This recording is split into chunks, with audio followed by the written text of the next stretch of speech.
యోనాతానును బట్టి నేను ఉపకారము చూపుటకు సౌలు కుటుంబంలో ఎవడైనా కలడాయని దావీదు అడిగెను. చదవబడిన ఈ వచనాన్ని గమనిస్తే తెలుస్తుంది, దావీదు ఒక ఆరాధిస్తున్నాడు.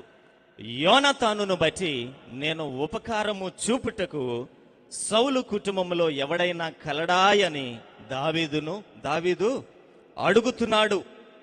అడుగుతున్నాడు, ఆరాధిస్తున్నాడు. ఎవరైనా ఉన్నారా, నేను మేలు చేయాలి. ఎందుకంటే యోనాతానును బట్టి నేను మేలు పొందుకున్నాను.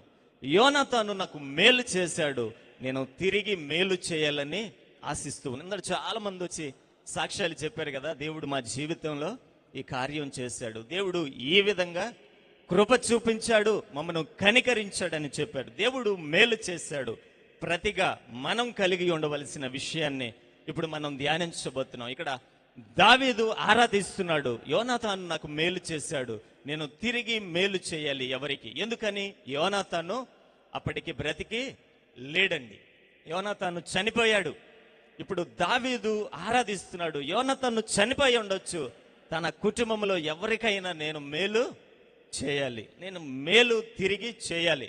ఒక రకంగా చెప్పాలంటే కృతజ్ఞత కదా. ఇదిలో అదే సుగుణాన్ని చూస్తున్నాం. నేను మేలు పొందుకున్నాను, తిరిగి మేలు చేయాలి.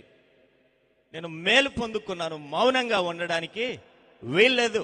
పొందుకున్న మేలులకు కృతజ్ఞత కలిగి దేవుడు మన జీవితంలో ఎన్నో మేలులు చేస్తున్నాడు, ఎన్నో అద్భుత కార్యాలు చేస్తున్నాడు. ఏమండి, ఈరోజు క్షేమంగా ఉండగలిగామంటే, సజీవ లెక్కలో ఉన్నామంటే ఇది ఆయన ఉచిత మహాకృప.